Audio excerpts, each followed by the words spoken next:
Okay, so this is a Yoppie meeting or a Yoppie conversation. We got married under 24 hours and we just thought to share that with you. So, Yeah, this was a very interesting one because I think backstory when it comes to marriage or planning a marriage, there's always that, let's do it in 6 months. We gotta get this family member A, B, C, D, E, F, G, H, I, J, K up to Z, aware and them. And we really planned that. Really wanted to do all that stuff. But one of the things that happened, which I believe was it was a shock from God. It was just one of those things that I think we had gone for. I think we went to Niagara Falls. Was it Niagara or St. Catherine's? That Harriet Tubman event. During our honeymoon. Just after our honeymoon. No, before the honeymoon. But it was after our wedding though. Oh, it was after our wedding.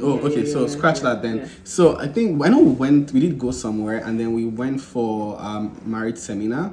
Counseling with Major Pauline. Yeah, marriage counseling with Major Pauline. So we went there and I think we had gone through the process, the conversations, the counseling and all that. Yeah. And I think while we were there, it was as if we received a broadcast message between the two of us because we really can't tell. It was like it was in my mind, it was in our heart, and then I don't even know who said it. I just said something like, how about we have this wedding tomorrow? Between we didn't plan it before we went into that meeting. So it was in my heart and it was largely, in our heart as well. So just to put a bit of foundation to this. So we had our triad in Nigeria before my husband left Nigeria. I was not present, but he was there. That's story for another day. So but we had our tribe. His parents were present. My dad was there. My mom's family, my dad's family, everybody were there. It was like a major wedding. Actually, it was done like a proper wedding, even though I was not present.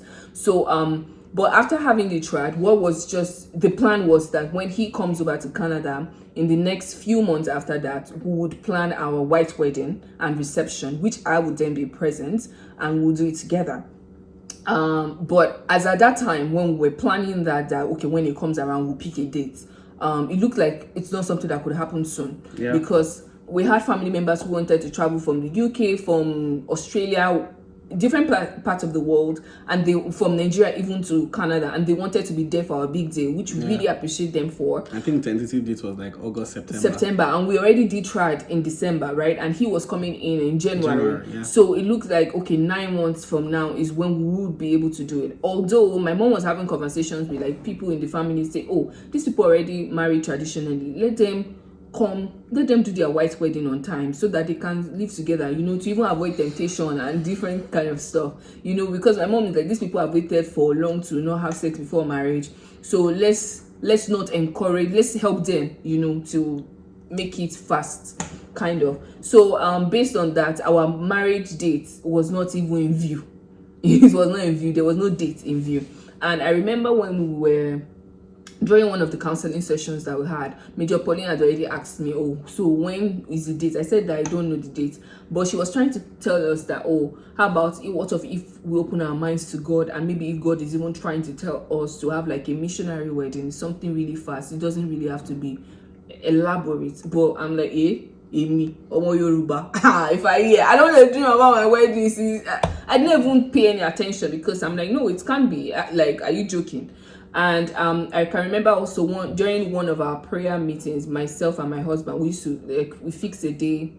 We used to fix days to pray together when we're not together. So it was in Nigeria, and we're praying towards our wedding, our white wedding, which we didn't know the date. And I remember we're so real with God. We're basically telling God, God, right now, we don't have money for chair. They tell us to pay for chair right now in Canada for us to do wedding. We don't have money. We don't have money for a table. So you just have to carry us. I remember that day I was sitting in the food court in Dundas Station in Toronto, and he was on the phone. And I remember how we're talking to God, basically opening up to God that you have to carry us. I don't know the miracle you're going to do, but you have to do something. And now that's when I'm saying this because it was later that I realized that this was actually God's hands playing the puzzle, and we didn't even know. Do you understand? Yeah. So we just went randomly for another marriage counseling, and Major Pauline asked us that, do you have a marriage date yet? And we both didn't think about it. It's not like we discussed that tomorrow we'll go and do wedding.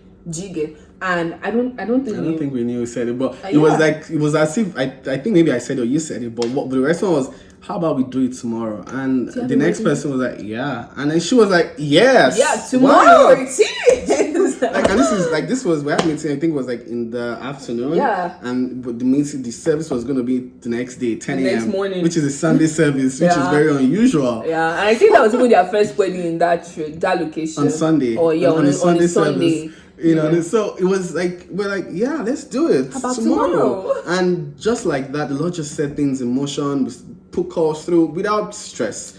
You know, everything just sort of started aligning. So like 3 people brought wedding gowns to my house. People parking, driving through our house like, hey, would you like this for tomorrow? Is this fine? Is this okay? And maybe because I was already prepared for the date of wedding, I already bought my tie and I brought suits from Nigeria. So I'm like, if you do it as I'm arriving at the airport, I'm okay. Guys, I have everything. So I was so unprepared. I already bought ring from Nigeria. I already bought everything I needed, so I was good.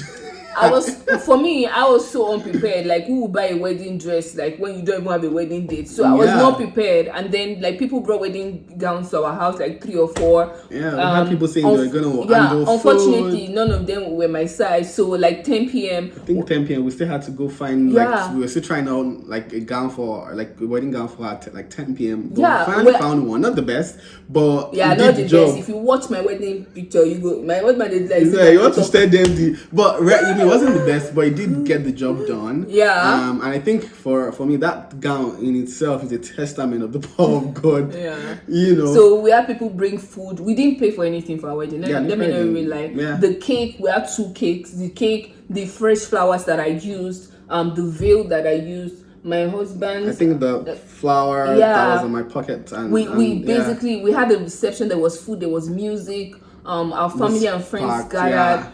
We had a really strong support system, and it came through at that point. And this is us just saying thank you again to every single person, both the person that sent the email to the whole church and everybody that came together within 24 hours. We had wedding gifts still coming in months later. Like our honeymoon was paid for, like fully paid for, all expenses paid, to the point that when we're there, we're like, how much is this food? They told us the amount. We had to call the person. Did you really mean all expensive? Before we go and eat food now, the person just told us. And it was Danielle. Yeah, super thanks to Daniel Strickland and Major Steve. Yeah. Stephen Cott.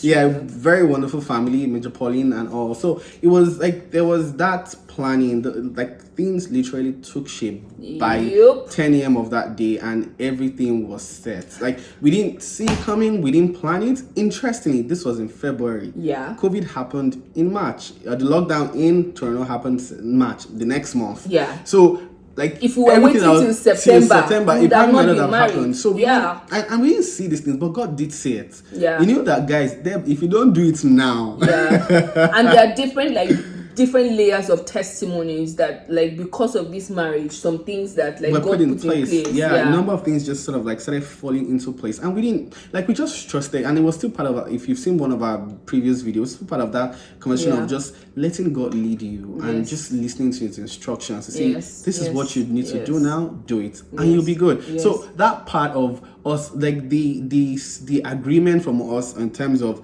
let's do it tomorrow.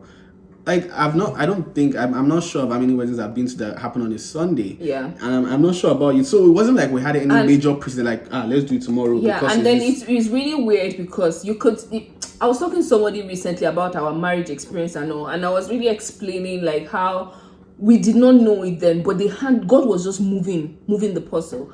And also in terms of like listening to your partner and your partner being spirit filled, I must say that, because you might listen to your partner and the person is speaking from the flesh, but if the person is being led by God and you're also a good listener, it's really help. I remember telling my husband like to come into Canada, like, why you waiting? I think he said wanted to come in March, and I'm like, why are you waiting till March? They already gave you your prayer. Come and start your life. Like, why are you waiting? What are you still waiting for? But like, do it now. Get your ticket now. And he listened and he got his ticket. So imagine if he didn't get his ticket, he even got a job, interviewed for a job within 1 week, and got the job within 1 week of his arrival in Canada. Like, if that is not God, I don't know what it is. It's just God. Because if you have come later than that, they would probably have hired somebody, or they would have made some administrative changes, or that that, you know. Yeah, because the way it happened is I got the confirmation that I got a job on Friday, went for the counseling on Saturday, then Sunday we did Got get married. So it's like bam, bam, it was bam. like blah, blah, blah, blah, blah. And all these things, like, it wasn't like we saw it coming. Yeah. And I mean, obviously had some experiences, you know, on job hunt and all that before now. Yeah. But it was like I came into the country like a week,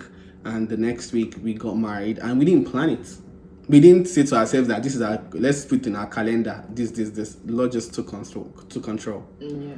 All right, guys. So yeah, that's till you watch wedding. our next video again. That's the gist about our 24 hours wedding. Thank you so much for watching. Share and subscribe.